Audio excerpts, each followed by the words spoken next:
जय माँ इंद्राक्षी, जय अम्बे। इंद्राक्षी धाम में दर्शकों आप सभी का हम हार्दिक स्वागत करते हैं। आज रंग होली है। रंग होली के इस विशेष पर्व पर आप सभी को बहुत बहुत शुभकामनाएं, बहुत बहुत प्रेम। आप स्वस्थ रहें, आपकी समस्त मनोकामनाएं जगदम्बा की कृपा से पूर्ण हो। और साथ ही आज 31 दिन की साधना का अंतिम दिन है। हो सकता है बहुत लोगों की साधना प्रातःकाल पूर्ण हो गई हो, बहुत लोगों का शाम तक पूर्ण होगा, और कुछ लोग ऐसे भी हैं जो 2-3 दिन विलंब से बैठे थे, तो उन लोगों की साधना 2-3 दिन के बाद पूर्ण हो जाएगी। लेकिन 99% साधक की साधनाएं जो हैं वो आज 31 दिन वाली पूर्ण हो रही है। आप सबको भी बहुत बहुत बधाई। और पूर्ण होती साधना पर हमें क्या करना चाहिए, ये जानकारी इस अंक में हम आपको देंगे। आइए पहले आज का हम पंचांग देखें। 25 मार्च सन 2024 दिन सोमवार, संवत 2080, फाल्गुन मास शुक्ल पक्ष तिथि पूर्णिमा। आज जो पूर्णिमा है वो दिन में 12:29 तक 29 तक रहेगी।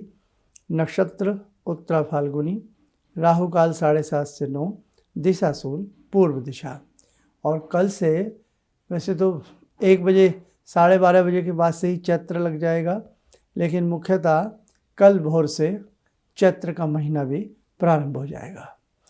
अब देखो साधकों, रंग वाली होली है।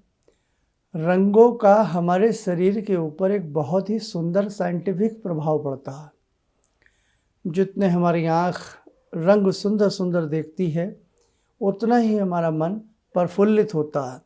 सुबह सुबह उठें, सुबह सुबह उठते ही अगर हरियाली हमें दिख जाए, बड़े बड़े घास के मैदान हरे हरे में दिखें, तो नेत्र ज्योति के लिए भी वर्धक होते हैं, अच्छे होते हैं, और मन में एक शांति का आवास भी उस हरियाली को देख करके व्याप्त होता है।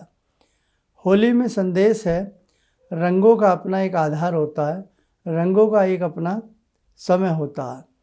अब जैसे पूर्व जमाने में, या यूँ कह लें आज से 20-30 साल पहले तक, आज भी यदा कदा यह परंपरा कहीं जीवित हो सकती है, मैं कह नहीं सकता, कि ये जो महीना आता है इसमें नाना भांति के संक्रामक रोग उत्पन्न होते हैं। और हमारे ऋषि मुनियों ने एक ऐसी परंपराएं चलाई हैं कि उन परंपराओं में हम रोग मुक्त भी होते हैं और अपना मनोरंजन भी करते हैं। टेसू के फूल, इसे टेसू या कहें डेसू कहें, ढाक के जो फूल होते हैं उनको अच्छे से पानी में उनका रंग निकाल लिया जाता है, और सूती कॉटन का कपड़ा उसमें अच्छे से डुबो करके एक व्यक्ति सूर्य के सामने लेट जाता है और उस कपड़े को अपने ऊपर ढाँप लेता है। वो फूल का जो रंग है, उसकी जो धुनी धुनी सी महक है, बहुत सुंदर होती है। और उस फूल के जो अर्क है उसमें वो आयुर्वेदिक गुण होते हैं कि जब वो हम हमारे रोम छिद्रों को पार करते हुए वो कलरों का वो जो रंग है डेसू का, वो हमारे अंदर पहुंचता है, तो नाना भांति की बीमारियों को दूर किया करता था। तो उसमें बहुत सुंदर रंग बनाया जाता था डेसू के फूलों का, आज भी बनाया जाता है। और यही डेसू के फूल साधकों अनेकों प्रकार की बीमारियों में काम आते हैं। जब गर्भ धारण नहीं होता है, गर्भिणी के लिए भी ये फूल बहुत अच्छे होते हैं। और साथ में जब लंबे समय से हो जाए कि सारे इलाज करा लिए गए और गर्भ धारण ना हो, तो इन फूलों की धुनी गर्भाशय पर दी जाती है। अलग अलग प्रकार से, कहने का भाव कि आयुर्वेद से ओतप्रोत रहा है हमारा भारत, और आज भी जो इसके जानकार हैं वो उससे पूरा लाभ उठाते हैं। आज की तरह नहीं कि केमिकल्स वाले रंग बन गए हैं, एक दूसरे के ऊपर हो हल्लड़ होकर के वो रंग फेंके जाते हैं, व्यक्ति बाहर निकलने से कई बार डर जाता है। तो बेटा बहुत अच्छे से, बहुत सभ्यता से अपने तीज त्योहारों को मनाइएगा, ताकि आपके तीज त्योहारों को देख करके दूसरे लोग भी शिक्षा ले सकें। और ये तीज त्यौहार बड़े सुंदर आमोद प्रमोद का समय है, हंसी ठिठोली का समय है, एक दूसरे से गले मिलने का समय है, एक दूसरे से प्रेम करने का समय है। तो बहुत सुंदर तरीके से होली मनाई जाए, अपने जो इष्ट हैं उनको गुलाल अबीर लगाया जाए। और वैसे भी पारंपरिक पूजाओं में अबीर गुलाल हमारी पूजाओं में वैसे भी चढ़ाया जाता है। तो आज के दिन तो विशेष तौर से अपने देवी देवताओं का अबीर गुलाल लगाएं।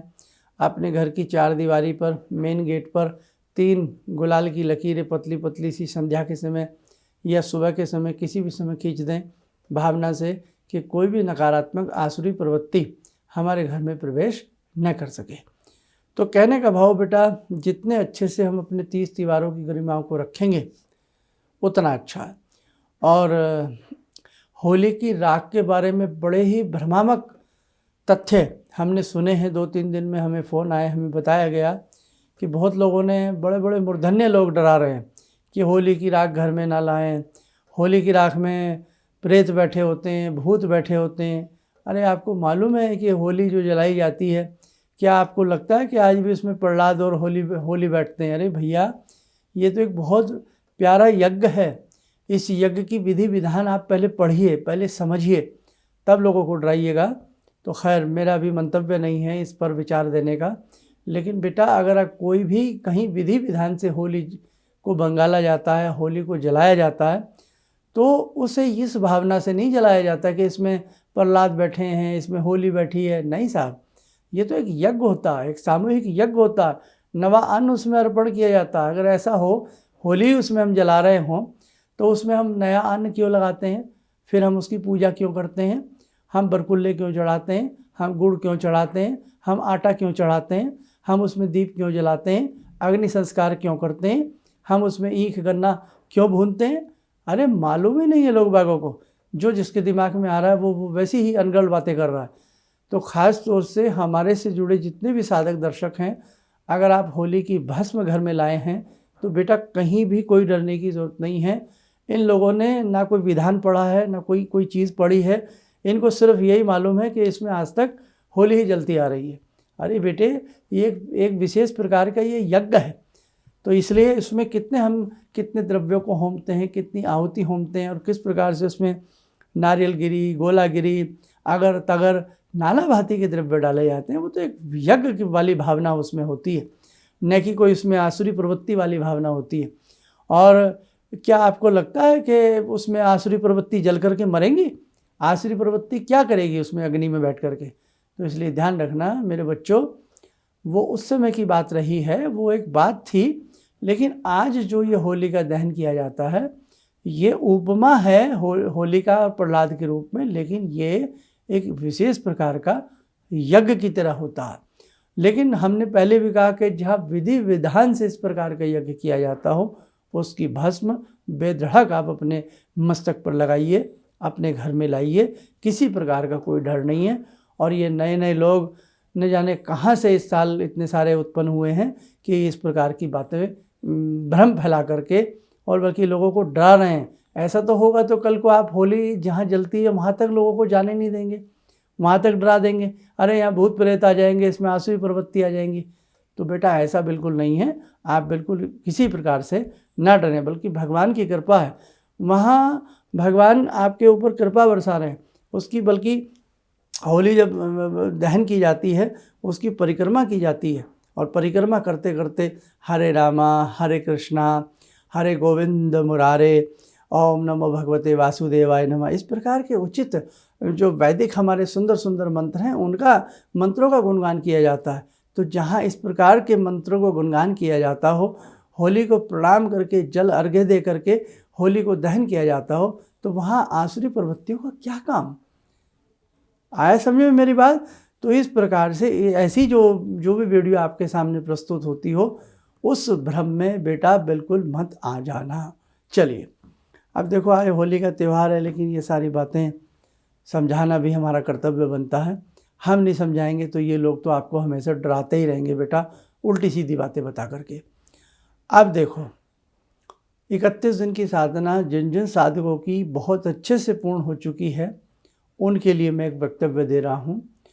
आपकी साधना आज बहुत अच्छे से शाम तक सबकी पूर्ण हो जाएगी।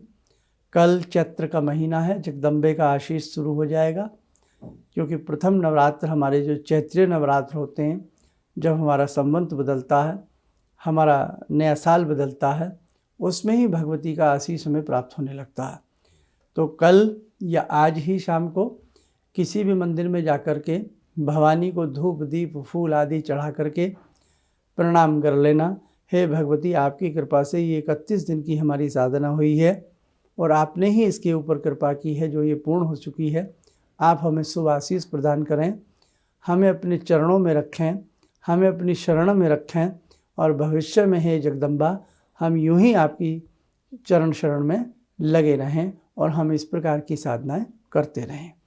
और हमने जो ये साधना की है हे जगदम्बा, ये आपके श्री चरणों में हम इसे अर्पण करते हैं। मंदिर जा कर के कर सकते हैं या हम घर में ही ऐसा बोल करके कर सकते हैं कि हे जगत जननी, जो हमने ये साधना की है ये आपके श्री चरणों में समर्पित है, थोड़ा सा जल छोड़ दें बस। बेटा, ये 31 दिन की आपकी साधना पूरी हो गई।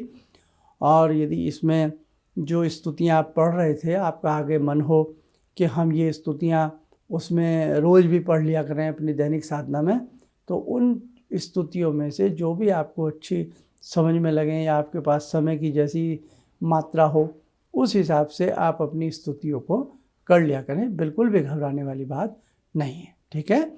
समय हो चला आज की ध्यान साधना का। जुड़ते हैं आज की ध्यान साधना में भगवती जगत जननी माँ जगदम्बा से।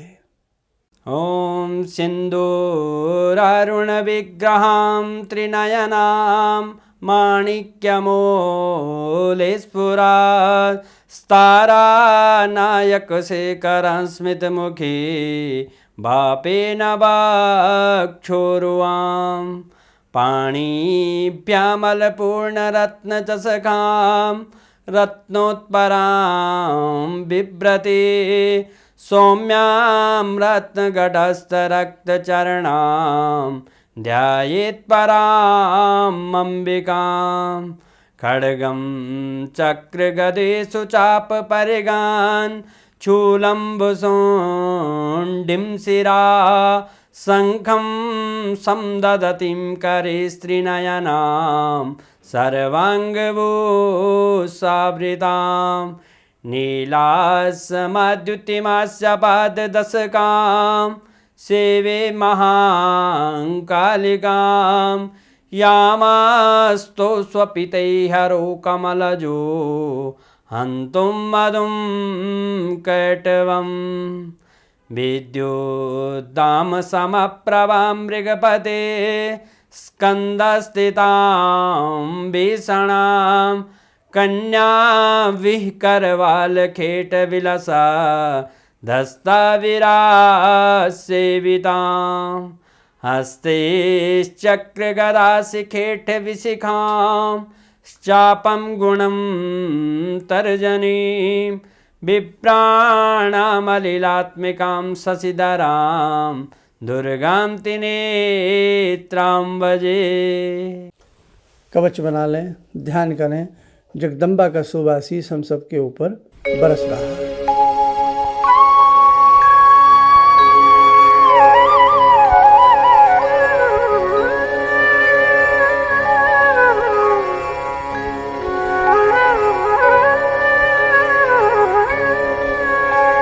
ओम बोलते हुए नेत्र खोलें, सामान्य हो जाए। देखो साधकों, जगत जननी ने बहुत बड़ी कृपा की है कि हज़ारों परिवारों ने मिलकर के, दसों हज़ार परिवारों ने मिलकर के ये 31 दिन की साधना की है। बेटा, आगामी कदम बहुत सुंदर है। आप उस सुंदर कदम को बनाने के लिए हमारे साथ जुड़े रहें।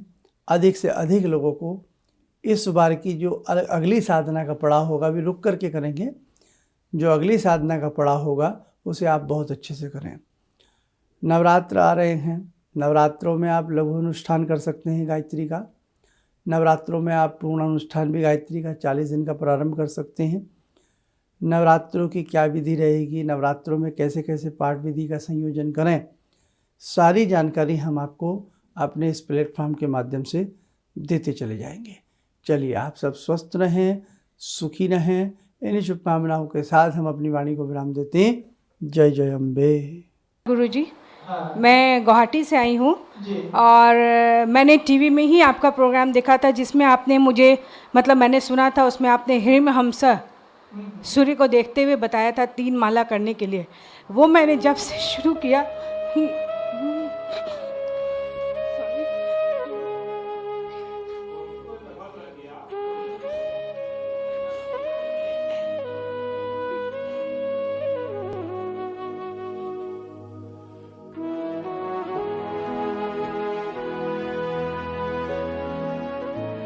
एक शक्ति सी,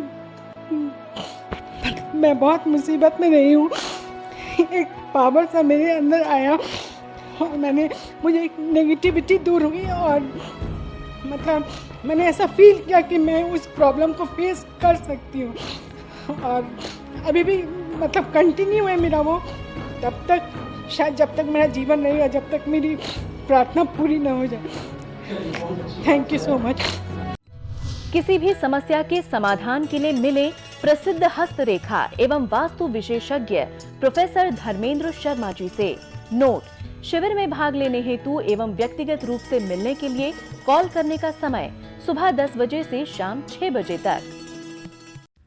हमारे विभिन्न ज्ञानवर्धक कार्यक्रम देखने के लिए आप हमें अभी सब्सक्राइब करें, बेल आइकन को प्रेस करें ताकि आप देख सकें हमारा कार्यक्रम सबसे पहले। और अधिक जानकारी के लिए फेसबुक पेज को लाइक करना न भूलें।